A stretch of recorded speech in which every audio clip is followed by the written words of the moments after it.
Kennst du das? Nach einem langen Spaziergang oder wenn du länger Zeit stehen musst, fängt dein unteren Rücken an zu ziehen? Du hast vielleicht schon alles probiert. Massage, Wärmepflaster oder Dehnungsübungen für den Rücken, aber der Schmerz lässt einfach nicht nach bzw. kommt immer wieder. Was ist, wenn ein wichtiger Einflussfaktor für deine Rückenschmerzen oft übersehen wird? Und es liegt nicht im Rücken, sondern eine Etage tiefer in der Hüfte? Es klingt paradox, aber eine kleine Einschränkung an der Hüftextension, also die Fähigkeit, dein Bein nach hinten zu strecken, kann massiven Stress für deine Wirbelsäule bedeuten. Heute zeige ich dir, warum das so ist, wie du mit einem einfachen Test zu Hause prüfen kannst, ob deine Hüfte eingeschränkt ist, und ich gebe dir direkt Übungen an die Hand, mit denen du genau dieses Problem lösen kannst. Und falls du Kollegen oder Bekannten hast, die an ihrer Hüftmobilität arbeiten oder hartnäckige Verspannungen im unteren Rücken haben, dann leite dieses Video gerne weiter. Wichtig zu verstehen: Rückenschmerzen sind multifaktoriell. Es spielen verschiedene Faktoren eine Rolle, damit Beschwerden entstehen.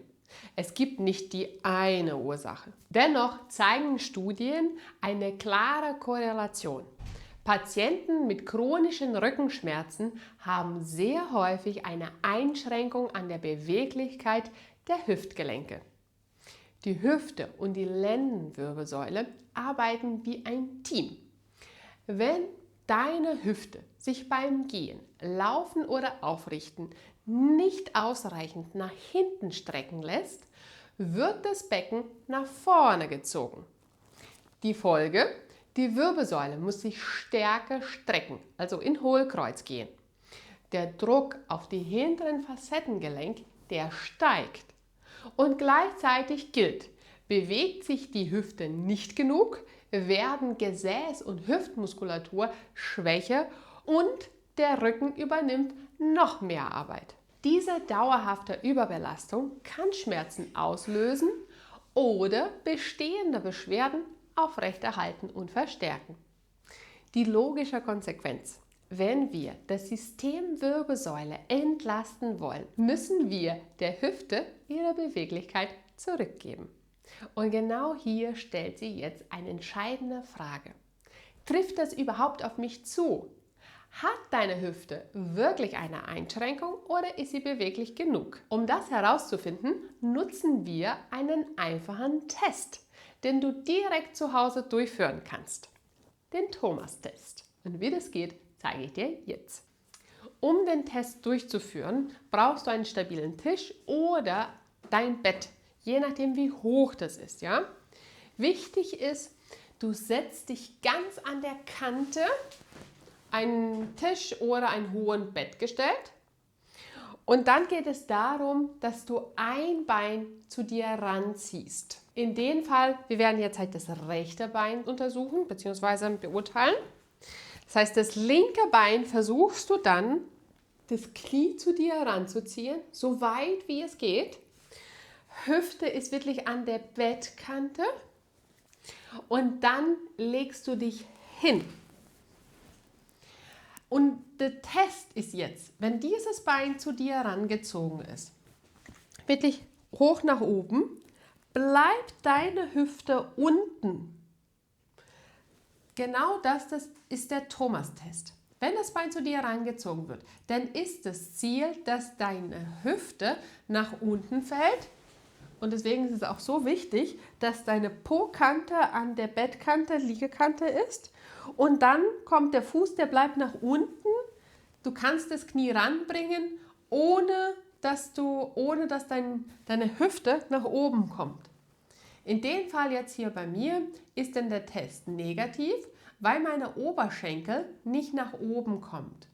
Bei vielen Patienten sieht man dann, dass in dem Moment, wo sie das Bein zu sich ranziehen, dann hebt die Hüfte hier vor, die hebt hoch. Das gleiche auf der anderen Seite. Du versuchst ein Knie, ein Bein zu dir ranzubringen, haltst die Oberschenkel fest und so weiter. Und dann legst du dich hin und die Hüfte auf die andere Seite. Die muss jetzt halt parallel zu Boden bringen bzw. nach unten sich strecken lassen. Ähnlich kannst du das auch machen im Rückenlage. Nur dann verlierst du ein bisschen an der Schwerkraft. Der Test würde dann halt so aussehen, du legst dich hin. Wichtig ist, dass dann halt das Bett nicht zu weich ist, weil dann wird dein Becken jetzt halt runtersenken und das könnte den Test dann halt verfälschen. Und in dem Moment, wo du ein Bein zu dir ranbringst, dann fängt dieses Bein hier an zu heben. Dass du nicht mehr das andere Bein unten locker auf dem Boden lassen kannst, dass dein Oberschenkelgesäß komplett nach unten bleibt, sondern das Bein kommt so hochgehoben. Auch hier wäre ein Zeichen dafür, dass der vordere Bereich von der Hüfte, der Hüftbeuge und auch die Kapsel, dass diese nicht genug dehnen lassen und deshalb die Hüfte nicht in die Streckung reinkommt. Und wenn du eine Einschränkung der Hüftextension, der Hüftstreckung hast, muss dein Rücken einfach viel mehr arbeiten. Und das verstärkt deine Beschwerden bzw. kann dir dabei hindern, deine Schmerzen loszuwerden. Und wenn der Test bei dir jetzt positiv war, dann versuche genau diese Übungen. Die werden dir dabei helfen, deine Hüftstreckung zu verbessern und gleichzeitig deinen unteren Rücken zu entlasten. Und diese 5 Übungen, die ich dir jetzt genau zeigen werde, sind genau dafür da, um deine Gesäßmuskulatur zu stärken, damit du Kraft hast, in die Streckung reinzukommen. Und auch eine Bewegungsübung, so eine Dehnungsübung, dass die Beweglichkeit auch wieder hergestellt wird. Und als erstes machen wir eine Übung auf dem Bauch. Nutze eine kleine Kissen und diesen Kissen solltest du dann halt unter deinem Becken platzieren bzw. deinem Bauch. Ziel hierbei ist, dass die Bewegung fokussiert auf die Hüfte geht und nicht eine Überstreckung der Lendenwirbelsäule erzeugt. Also leg dich auf den Bauch hin, den Kopf kannst du locker lassen. Je höher der Bauch, desto mehr Fokus kommt dann halt auf die Gesäßmuskulatur drauf. Und als erstes, die eine Seite, die du trainieren willst, da kommt der Fuß aufgestellt. Fußspitze auf dem Boden, sorge dafür, dass dein Knie gestreckt bleibt. Ganz bewusst Oberschenkelmuskel anspannen, dass das Knie durchgestreckt ist. Und aus dieser Position hebst du dann das gestreckte Bein vom Boden hoch und bringst sie dann langsam wieder runter. Wichtig hierbei, die Hüftstreckung, das ist keine übermäßige Bewegung. Wenn du so weit das Bein schon hebst, dann bist du schon längst in den Lendenbereich drin. Und den wollen wir nicht. Wir wollen gezielt die Hüftstreckung üben. Also, Fußspitze aufgestellt, Knie durchgestreckt und das gestreckte Bein vom Boden heben. Oben kurz halten und dann wieder runter. Diese Übung kannst du gerne ohne Gewicht machen zu Beginn, aber damit er intensiver wird, kauf dir gerne so eine Gewichtsmanschette, platziere die an die Ferse und dann mache sie auch mit etwas mehr Widerstand. Je mehr Widerstand, desto verstärkter sind auch die Kräftigungseffekte. 12 bis 15 Wiederholungen sollen das werden und im besten Fall 2 Serien davon. Wenn du die eine Übung fertig hast, wegen den Rücken solltest du es selbstverständlich auch auf der anderen Seite machen. Fuß ist aufgestellt, Knie ist gestreckt. Von dieser gestreckten Haltung das Bein ein bisschen heben. In deinen Rücken solltest du nicht zu viele Spannung spüren, sondern eher auf dem Gesäß. Lege auch gerne deine Hand auf den Gesäßmuskel drauf, damit, wenn du es anspannst, dann müsst du auch spüren, dass unter deiner Hand es härter wird, dass die Muskulatur angespannt ist. Und dann halt auch auf der anderen Seite das Bein kurz heben und dann wieder runter. 12 bis 15 Wiederholungen und das Ganze 2-mal. Wenn du die Übung fertig hast, dann geht es noch gezielter auf den Gesäßmuskel, weil da vorne hattest du Gesäß und Oberschenkel hinten und jetzt hast du fast nur noch Gesäßmuskel. Indem du das Knie beugst, 90 Grad behältst, Zehe ranziehst und hier nochmal genau das Gleiche. Die Oberschenkel kurz vom Boden heben Oben kurz halten und dann wieder runter. Oberschenkel kurz vom Boden halten, Gesäßmuskel bewusst anspannen, Popo anspannen und dann wieder runter. Ebenfalls 4, 12 bis 15 Wiederholungen. Bleib oben ein bisschen drauf, damit die Muskulatur auch ihre volle Kraft entwickeln kann. Wenn du die eine Seite fertig hast, genau nochmal das gleiche auf die andere Seite. Versuche das vor dem Spiegel zu machen, damit du bewusst die 90 Grad von deinem Knie halten kannst. Da wirst du auch den Unterschied merken. Weil viele Patienten beugen einfach das Bein und dann ist der Effekt anders, beziehungsweise ist die Übung nicht schwer genug. Heben hoch, Ferse zu Boden, Zehe rangezogen und dann langsam wieder senken. 2 Serien von 12 bis 15 Wiederholungen. Die dritte Übung würdest du so einen kleinen Gummiband brauchen. Leg die mal auf der Seite hin. Die Seite, die du trainieren willst, ist die Seite, die oben bleibt. Achte darauf, dass dein Becken und deine Schulter in einer Höhe sind und dass diese Stabilität, diese Einstellung bleibt. Dein Becken darf sie während der Übung weder nach hinten bewegen, noch soll sie nach vorne bewegen. Beuge deine Knie in ungefähr 45 bis 60 Grad in der Hüfte und deine Ferse, die bleiben aufeinander. Und von dieser Position aus versuchst du dann, das obere Bein, das Knie nach oben Richtung Decke zu bringen. Aber nur so weit, dass das Becken noch stabil bleibt. Die Hüfte oder das Becken darf weder nach hinten gehen, noch soll sie beim Runterkommen wieder nach unten gehen. Stell dir mal vor, du hast hier eine Linie um deine Hüftknochen, um deine Beckenknochen und das soll dann halt gerade bleiben. Und dann hebst du das obere Bein, Knie Richtung Decke und langsam wieder runter senken. Arbeite aktiv gegen den Gummiband, das Gummiband strecken, kurz halten und dann bremsen, wie es wieder zurückgeht. Du kannst auch noch so ein normales Band nehmen und dann halt einfach mal einen Knoten machen. Wichtig ist nur, dass du den Widerstand hast und je näher von dem Knien, desto schwieriger ist die Übung. Wenn das Gummiband weiter nach oben ist, Richtung Oberschenkel, dann wird die Übung leichter. 12 bis 15 Wiederholungen solltest du hier durchführen, 2 Serien davon und selbstverständlich beide Seiten trainieren. Die anderen Übungen, was ich dir gerade gezeigt habe, die kannst du auf dem Bett machen oder auf dem Boden.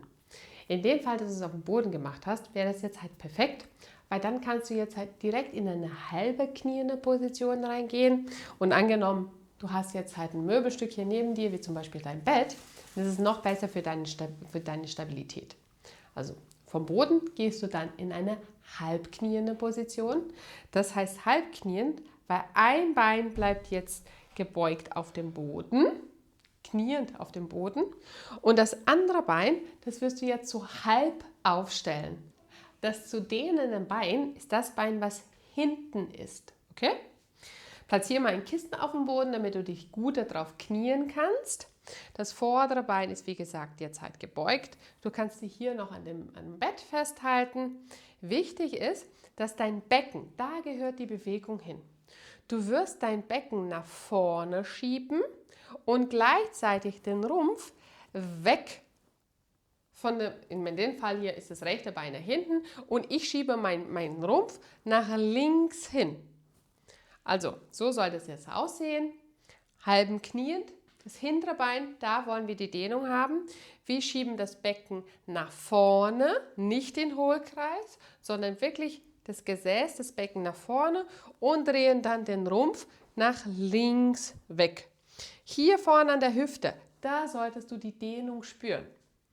Bleib in der Position und gib jetzt so 20 kleine Impulse, um diese Bewegung zu verstärken. Lass deinen Rumpf nach links schauend. Dein Gewicht ist gut verteilt auf das vordere und hintere Bein, nicht in Hohlkreuz. Und du schiebst das Becken nach vorne und lässt den Rumpf nach links gedreht. 20 kleine Impulse, das sind dann so ungefähr 20 bis 30 Sekunden. Und dann wieder zurück und die Spannung in der Hüfte lässt dann wieder nach. Das Ganze machst du dann auch nochmal auf der anderen Seite, halb kniend, Das hintere Bein soll dann weiter nach hinten bleiben. Das heißt, du gehst mit deinem gesamten Körpergewicht etwas nach vorne. Das vordere Bein ist gebeugt. Nicht in Hohlkreuz gehen, sondern eher Schambein zum Brustbein etwas ziehen und das gesamte Becken nach vorne und den Rumpf in dem Fall links will ich dehnen. Den Rumpf drehe ich nach rechts, habe das Limit meiner Bewegung erreicht und dann schiebst du noch das Becken 20 Mal nach vorne in so einen kleinen Impuls, um die Dehnung noch zu verstärken. Du bleibst in der Position, gehst immer wieder mehr in die Stärkung, in die Spannung rein und lässt dann halt nur ein kleines bisschen los. Immer ein kleines bisschen mehr beugen, mehr dehnen, verstärken die Dehnung und dann wieder los. Und das Ganze wiederholst du dann für 2 Serien, also jede Seite 20 kleine Impulse nach vorne. Und die letzte Übung, auch um die Gesäßmuskulatur zu aktivieren bzw. zu stärken und gleichzeitig die Schonhaltung rauszunehmen. Dafür brauchst du jetzt ein Handtuch auf dem Boden und noch so ein Gummiband.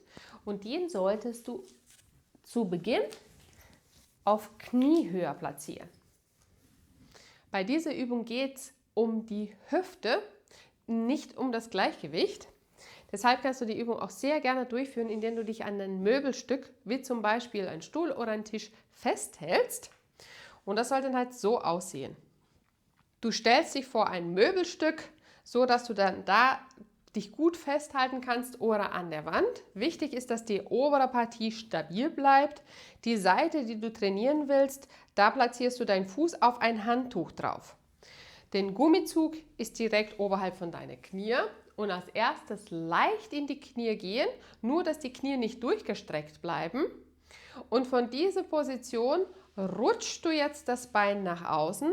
Wichtig dabei ist, dass der Fuß weiterhin nach vorne zeigt. Das Bein soll weder nach außen gedreht werden noch nach innen. Der Fuß bleibt gerade, zeigend nach vorne und dann langsam wieder zurück, bis beide Beine auf einer Höhe sind.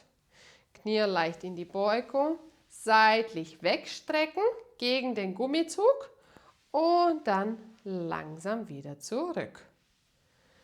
Ebenfalls von dieser Übung solltest du dann 12 Wiederholungen durchführen, das Ganze 2 Mal lang für 2 Serien. Und hier kannst du aktiv die Zeit nutzen zwischen einer Serie und die nächste, dass du das andere Bein trainierst. Wieder leicht in die Knie gehen, nach außen gehen mit dem Fuß und wieder ranziehen. Diese Übungen werden dir dabei helfen, deine Hüftstreckenmuskeln zur Aktivierung zu stärken und gleichzeitig die Beweglichkeit von deiner Hüfte zu erhöhen.